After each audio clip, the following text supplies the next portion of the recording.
दोस्तों दिल्ली से जम्मू कश्मीर के कटरा के बीच में एक हाईटेक एक्सप्रेसवे को बनाया जा रहा है, जिसका बड़ा फायदा हरियाणा और पंजाब वालों को होने वाला है। कई सारे सेक्शन में ये एक्सप्रेसवे बनकर के तैयार हो चुका है, लेकिन पंजाब वाले किसान प्रॉब्लम क्रिएट कर रहे हैं। पंजाब में ये सेक्शन अब तक पूरा नहीं हो पाया है। तो आज के इस वीडियो में हम लोग जानेंगे इसके ओवरऑल अपडेट के बारे में, इसका कौन कौन सा सेक्शन ओपन हो चुका है, पंजाब में क्या प्रॉब्लम आ रही है, ये पूरा प्रोजेक्ट कब तक बनकर के तैयार होगा, इसके तैयार होने के बाद दिल्ली से जम्मू कश्मीर पहुंचना कितना आसान हो जाएगा, हरियाणा वालों को क्या फायदा होगा, पंजाब के किसानों को क्या फायदा होगा, ये एक्सप्रेसवे कितना इंपॉर्टेंट है, कौन कौन सी गाड़ियां इस पर चल सकती है, कौन सी गाड़ियां नहीं चल सकती है, वर्तमान जो एक्सप्रेसवे है उसकी डिस्टेंस क्या है और उसमें कितना समय लगता है, इसमें कितना समय लगेगा, इसके ओवरऑल एडवांटेज और फ्यूचर के बारे में जानेंगे। इसके बन जाने के बाद कैसे ये एक इकोनॉमिक कॉरिडोर के रूप में बदल जाएगा, जिससे कि पंजाब, हरियाणा, जम्मू कश्मीर इन राज्यों के लोगों को देश की राजधानी दिल्ली पहुंचना बस कुछ ही घंटों का समय रह जाएगा। तो आइए जानते हैं डिटेल में क्यों इसमें डिले हो रहा है और कब तक ये ओपन होगा,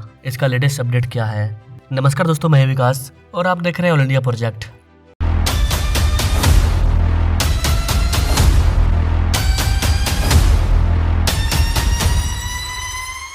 दोस्तों दिल्ली अमृतसर कटरा एक्सप्रेसवे हरियाणा में 116 किलोमीटर लंबाई में बनकर के तैयार हो गया है और इस पर वाहन दौड़ रहे हैं। जम्मू कश्मीर में भी काम लगभग पूरा हो चुका है, जबकि पंजाब में काम बाकी है। दिसंबर तक पंजाब में भी काम पूरा होने की उम्मीद है। इसके बाद दिल्ली से कटरा तक 6 घंटे में सफर तय किया जा सकेगा। एक एक राज्य के एडवांटेज को हम लोग समझेंगे। हरियाणा को क्या फायदा होगा, पंजाब में क्या प्रॉब्लम हो रहा है, पंजाब में पूरा सेक्शन कब तक बनकर के तैयार होगा, उसका अपडेट क्या है।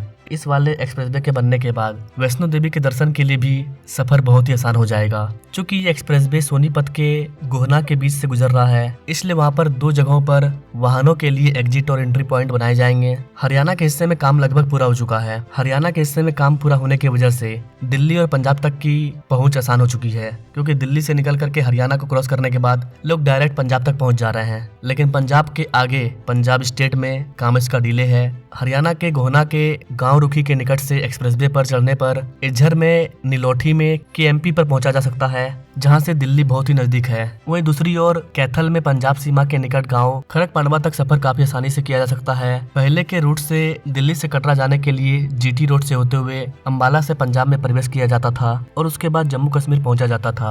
इस रूट पर दिल्ली से कटरा की दूरी 727 किलोमीटर है, लेकिन चूंकि ये वाला एक्सप्रेसवे काफी बिजी हो चुका है, वाहनों के दबाव अधिक होने से इस रूट से दिल्ली से कटरा पहुंचने में 12 से 13 घंटे का समय लग जाता है। लेकिन ये जो नया एक्सप्रेसवे है, जिसको कि भारतमाला परियोजना के तहत अप्रैल 2022 में प्राइम मिनिस्टर मोदी ने दिल्ली अमृतसर कटरा एक्सप्रेसवे की नींव रखी। इसके बनने के बाद दिल्ली से कटरा की जो डिस्टेंस है वो 727 किलोमीटर से घट करके मात्र 670 किलोमीटर रह जाएगी। एक्सप्रेसवे हरियाणा में जसोर खेड़ी से शुरू होगा और जम्मू तक जाएगा। हरियाणा के हिस्से में एक्सप्रेसवे का जो हिस्सा है वो 116 किलोमीटर का है, जिस पर काम पूरा हो चुका है। इस पर गाड़ियां चल रही है। सोनीपत जिले के गोहना से एक्सप्रेसवे लगभग 26 किलोमीटर लंबा क्षेत्र से होकर के गुजर रहा है। गोहना से सोनीपत होते हुए दिल्ली पहुंचने में लगभग 85 किलोमीटर का सफर तय करना पड़ता था, जिसमें 2.5 घंटे लग जाते थे। अगर आपको गोहना से रोहतक होकर दिल्ली जाना है तो आपको 105 किलोमीटर का डिस्टेंस को कवर करना पड़ेगा, जिसमें लगभग 3 घंटे लग जाते हैं। वहीं दूसरी तरफ गोहना के लोगों को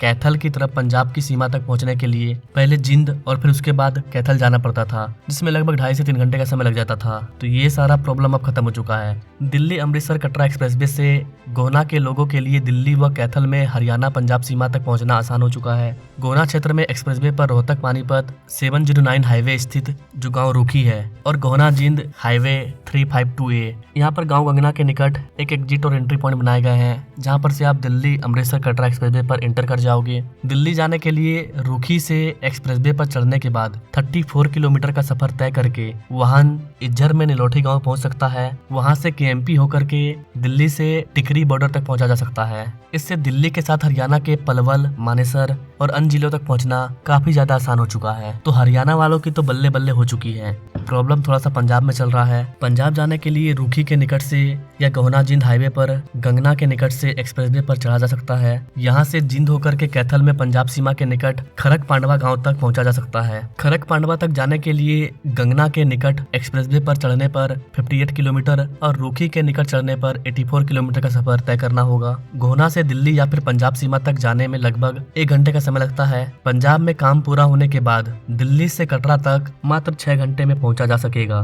तो अब तक हमने हरियाणा के बारे में डिटेल में जाना। हरियाणा में जो नीलोठी है अर्थात झज्जर, वहां से रूखी तक जो कि सोनीपत का इलाका है, इसके डिस्टेंस 34 किलोमीटर है। ये एक खंड है जिसका निर्माण कार्य हुआ है। देन रूखी सोनीपत से गंगना सोनीपत तक जिसकी लंबाई 26.8 किलोमीटर है। एंड देन गंगना सोनीपत से लेकर के अलेवा जिन तक 30.6 किलोमीटर का हिस्सा है। उसके बाद अलेवा जिन से लेकर के खरक पांडवा कैथल तक 28.8 किलोमीटर का सेक्शन शामिल है। और ये सारे के सारे सेक्शन बनकर के तैयार हो चुके हैं। इन पर गाड़ियां चल रही हैं। एक्सप्रेसवे पर गति की सीमा 100 to 120 किलोमीटर प्रति घंटा निर्धारित की जा रही है। पूरे एक्सप्रेसवे की लंबाई 670 किलोमीटर होगी, जिससे दिल्ली से कटरा मात्र 6 घंटे में पहुंचा जा सकेगा, जो कि पहले 12 घंटे का समय लगता था। लेकिन जो पुराना रोड था उसकी डिस्टेंस 727 किलोमीटर थी, जिसमें से कि 57 किलोमीटर की दूरी कम हो जाएगी इस नए एक्सप्रेसवे के ओपन होने के बाद। तो करीब 50 से 55 किलोमीटर का डिस्टेंस कम होना ये अपने आप में बड़ी बात है। और इनको वैसे जगह पर कम किया गया है जहाँ पर ट्रैफिक जाम काफी ज्यादा होता है।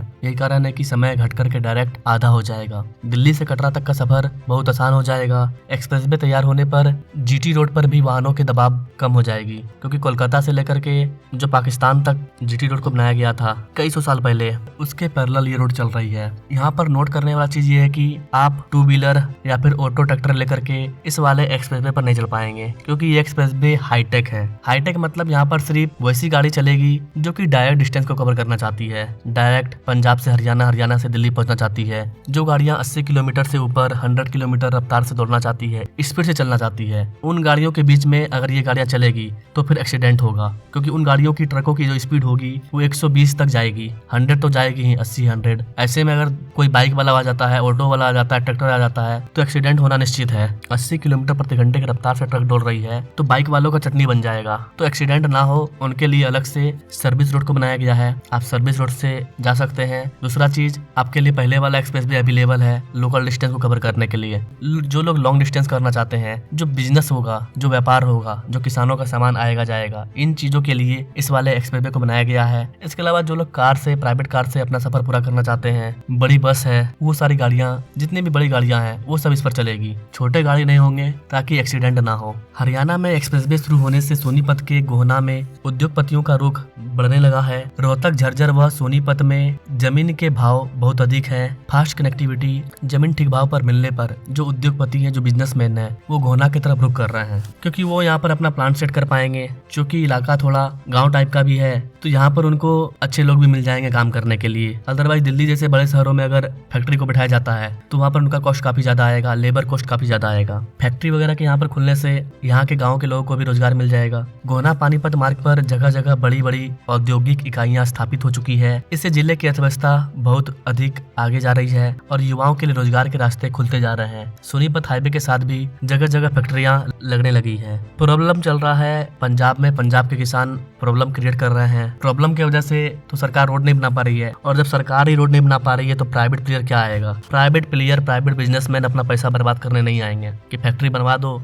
4 लोग आएंगे और फैक्ट्री बंद करवा देंगे, दादागिरी करेंगे। जिस राज्य में ये सब होता है वो राज्य कभी डेवलप नहीं कर पाएगा, क्योंकि कोई भी कंपनी वहाँ पर आना ही नहीं चाहेगी। जब तक लोकल सपोर्ट नहीं मिलेगा फैक्ट्री को, कंपनी को, तब तक आपके स्टेट में बड़ी बड़ी फैक्ट्री वगैरह नहीं बैठेगी, और फैक्ट्री वगैरह नहीं बैठेगी तो लोगों को रोजगार नहीं मिलेगा, आपके चीजों का एक्सपोर्ट नहीं होगा, आपके राज्य में प्रोडक्शन नहीं होगा, मैन्युफैक्चरिंग प्लांट नहीं बैठेगा, तो आपकी राज्य की अर्थव्यवस्था ग्रो नहीं करेगी। तो इन चीजों में उन राज्यों के आम पब्लिक को, हर एक आम पब्लिक को ध्यान देना होगा कि कैसे मेरा राज्य ग्रो करे, इसके लिए क्या चीज जरूरी है। अगर किसी किसान के खेत के आसपास से भी इस तरह के एक्सप्रेसवे गुजरते हैं तो उनको आने वाले टाइम में, फ्यूचर में काफी बड़ा फायदा होगा। एक तो उनकी जमीन की कीमत की दाम ऊपर जाएगी, दूसरा क्योंकि उनका जमीन एक्सप्रेसवे के आसपास है तो वो कुछ भी बिजनेस खोलेंगे तो उनका बिजनेस चलेगा इन द फ्यूचर में। इस वाले प्रोजेक्ट पर एक नजर डालें तो 2017 में NHAI ने DPR तैयार किया था। 2017 में ही DPR तैयार करने के लिए सलाहकार की नियुक्ति की गई थी NHAI के द्वारा। नवंबर 2019 में इसका DPR तैयार हुआ। देन कोविड-19 आ गया, लेकिन 2020 में इसकी भूमि अधिग्रहण की प्रक्रिया शुरू हुई।